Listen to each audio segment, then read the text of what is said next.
we have seen over here that our site was working well. This indicates Django is running now. Now if you look at console, you'll be able to see GET request performed by our browser. If any error occurs over here, it will be reflected at console also. Now let's open settings.py. Here let's have a look for each term mentioned in Django. First we have debug. As you can see, debug is equal to true.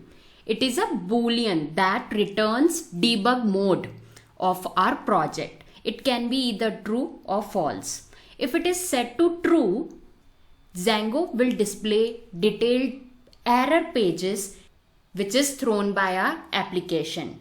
But when you move to production environment, remember that you have to set it to false. If you have seen my last projects, whether it is deploying to Heroku or Google Cloud, first most thing you need to make debug to false, because you will expose sensitive project related data. That's why never deploy a site into production with debug turned on. First most thing, you need to make it false. Then comes allowed host. It is not applied when debug mode is on or when it is in development mode. Once you move your site to production, then obviously you will set debug to false and you will have to add your domain in allowed host in order to allow it to serve your Django site. Then comes installed apps. It is a setting. You will have to add it for all projects. This setting tells Django which applications are active for this site. By default, Django includes Contrib admin, which is an administration site, contrib.auth, an authentication framework, contrib.content types. It is a framework for handling content types. Contrib.sessions, a session framework. Contrib.messages, a messaging framework. Then contrib.static files, a framework for managing static files. And these are the frameworks which are by default when we create the project. Then comes middleware. It is a list that contains middleware to be executed. Then there are root URL config. Here you can see netset os block.urls. It by default mentions it because it indicates the Python module where the root URL pattern of your applications are defined. You'll be get to know the URLs while we'll be writing the code in URLs. Then comes templates and this database. Here database, you can see it is in dictionary form and it contains settings for all database to be used in our project. There must also be a default database. That's why default configuration uses SQLite 3. Then if we see here, there is language code. It defines the default language code for this Django site. Then we have time zone, which is for UTC. Then use T18N, L1ON and then US_TZ. This tells Django to activate or deactivate time zone support. Django comes with support for time zone aware date time. This setting is set to always true. When you create a new project using the start project management command, it always set to true by default. Don't worry if you don't understand much about what you are seeing here. You will be learning this different Django settings as we move ahead. We have created our project. Now we have to see the applications. Throughout this project, you will encounter the terms project, application over and over. In Django, a project is something, a Django installation with some setting. Whereas an application, it is a group of models, views, templates and URLs. Till now we haven't created any application. Give me some time, I'll tell you practically how to create applications. But before that, just let us know some theoretical concepts so that we can apply it practically and we'll be able to understand more clearly, right?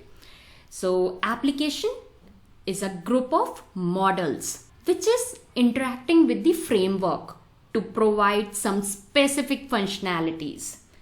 You can think Django project as your website.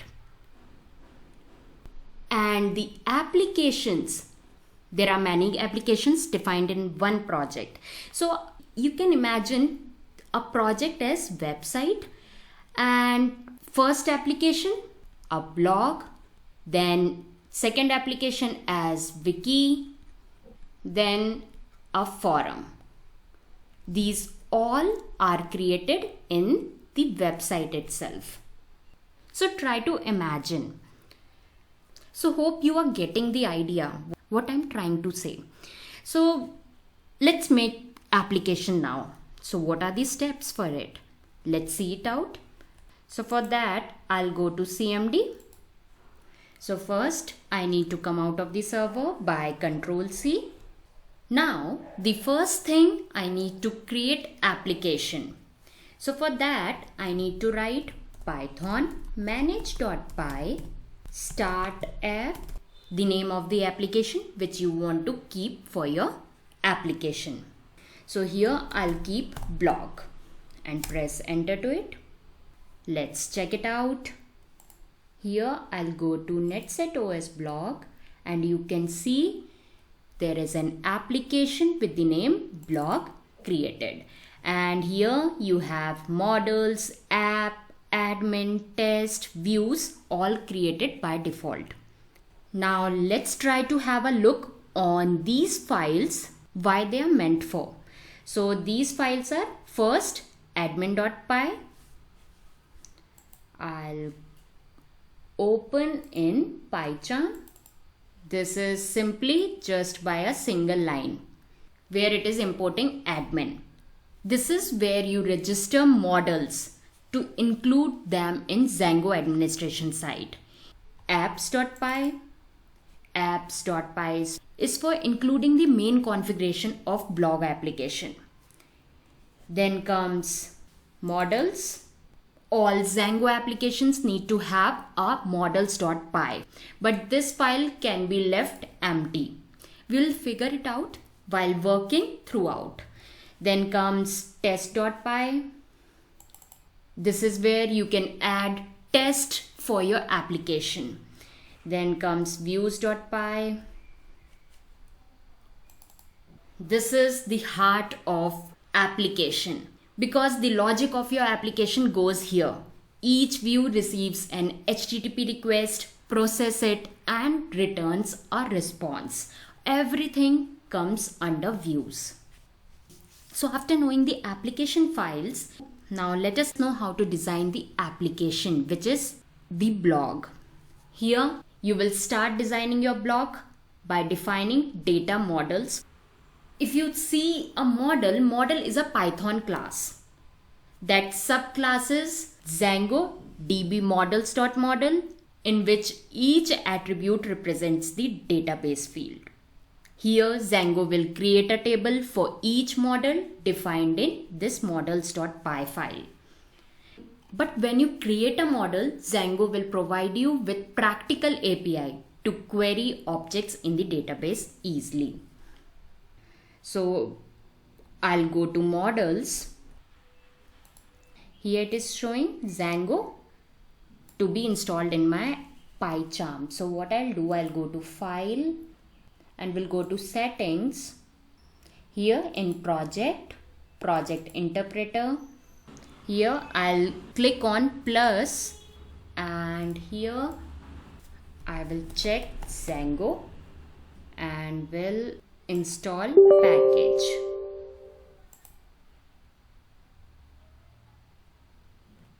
Package Django installed successfully. I'll close this and will click on OK. Now you can see there is no error over here.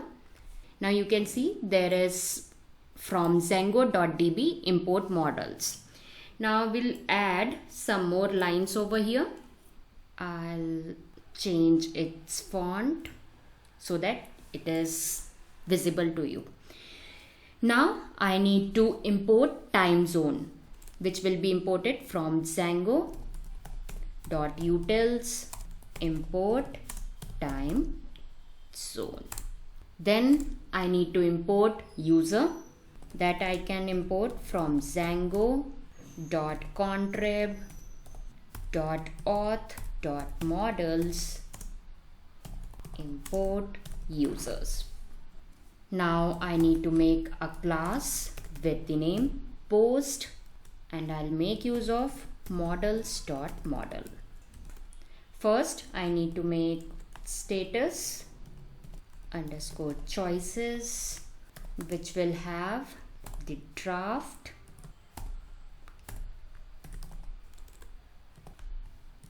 and published. This we have defined in tuple form, right? Let's put comma over here. Now we will define title, slug, author, body, publish, created, updated, and status. So for this I need to give the field. For title I need to define in char field. So I'll do models.char field, which will have the maximum length 250. Coming to slug, this I'll define in slug field. So models.slug field, and it will have maximum length the same 250. With this I'll define the publish, unique for date. Author will have foreign key, which will have user, on delete, models.cascade, and I'll give the related name blog underscore post. Here I need to put comma. Now for body I'll define it in text field. If it is having more than 250, better to define body part in text field. So I'll write models.text field. Then comes publish. We will define publish, created, updated, 3 of them in date time field. So I'll write models.date time field, so that we will have the data on which date it was published, on which date time it was created and updated. Defaultly it will have time zone dot now. Here I put 1. Let's copy for 3 of them. This we will give auto. Now add, make it true, and here auto now equal to true. Status better to define in char field. Let's keep maximum lengths for status 10. Here we will keep choices, status underscore choices, and with that default in draft mode. Then here I will define meta class, which will has ordering, publish. Let's put comma over here. Here I'll define the function str, which will be with parameter, and it will return self dot title. Better. So this is your data model for blog post.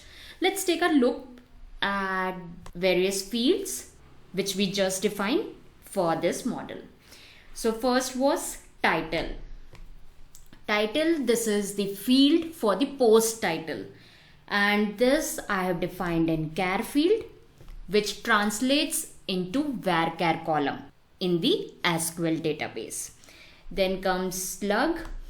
Slug, basically a short label that contains only letters, numbers, underscore or hyphens. Nothing more than these 5. Letters, numbers, underscore or hyphen are allowed over here. Here we have added unique for date parameter so that we can build URLs for post using this publish, date and slug. Here Django will prevent multiple posts from having the same slug for a given date. Then comes author. This field defines many to one relationship. That means that each post is written by user and a user can write any number of posts. For this field, Django will create a foreign key. Then comes body. This is the body of our post, which has text field that translate into text column in the SQL database. Under publish, date time indicates when the post was published. And here we have used default method, which returns the current date time in a time zone aware format. Then comes created. This date time indicates when the post was created, since you are using auto now add.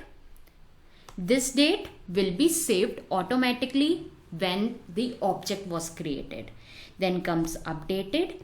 Here it will indicate the last time when this post was updated. Here we have used auto now.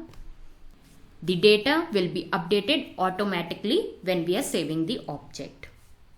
Then comes status. This field shows the status of our post. Here we have used choices parameter so that value of the field can only be set to one of the given choice. Here I have used these many field. If you want to study this elaborately, you can go to Django project, and here in documentation you will find model layers. In models you can go to field types. Here in documentation you will find all kind of fields, so you can go through it for studying elaborately. Then if we see here, we have defined the class meta. Here we are telling Django to sort results by the publish field. And here we have defined minus publish. That means we are specifying the descending order using the negative, this prefix. By doing this, post published recently will appear first, right? Then we have defined the string method. Then we have defined the string method. It is a default human readable representation, which is for our object. Django will use it in many places, such as in administration sites, many more. Then after saving this, I'll go to settings and we'll go to installed apps, put enter to it, and we will add blog.apps.blog config. Make sure you are putting this in quotes and don't forget to put comma over here. So this blog config class is our application configuration. By this, Django knows that our application is active for this project and will be able to load its models. So after doing this, first I need to migrate. So for that, I'll go to CMD, and here I need to write Python. Make sure you will save. वैसे PyCharm always save by default, but for our sake I'll just save it. And here I'll write Python manage.py make migrations, and the name of our application is blog. Now you can see it has highlighted the one migration which we have done recently. Now if you see over here in the migration folder, we can see a new file has been added over here with the name 0001_initial. This is a Python file inside our migration directory of blog application. We can open this. I'll go to PyCharm, and when I open this, वैसे migration specifies dependencies on other migrations and operations to perform in the database, especially to synchronize it with the model changes. Now let's take a look at SQL code that Django will execute in the database to create the table for your model. So what I'll do, I'll use the command SQL migrate command that will take the migration names and returns the SQL without executing it. So I'll go to CMD and will write python manage.py SQL migrate block with the same 0001. When I press enter to this, it will show me this screen. The exact output depends on the database you are using. So the next step, let's sync our database with the new model. So what I'll do, I'll write python manage.py migrate. Now you can see a one change which we have made has been migrated. So now we have to see how to create an administration site for models. Now let us try to understand the creation of this administration site for models. Now that we have defined in models this class post, here we will create a simple administration site to manage our blog post. So Django comes with a built-in administration interface that is very useful for editing content. So for this, we have defined in settings in installed app django.contrib.admin. So we have already there by default, so we don't need to add here. Now the next most thing, we need to create a super user. Why we need to create a super user? So that we can manage the administration site.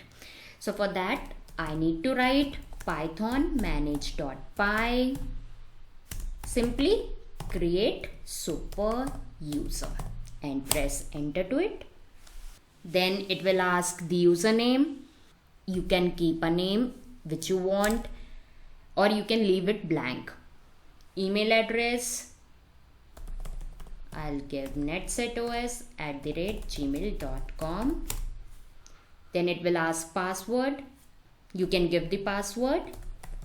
I'll give mine. Then the same password. See, I have given the password which is similar to email address. That's why it is giving the message bypass password validation or create user anyway. You can give anything. So here I'll give N and will give my password. And at last it will give the message super user created successfully. So let's visit our Django administration website. So for that, I'll give the command python manage.py run server.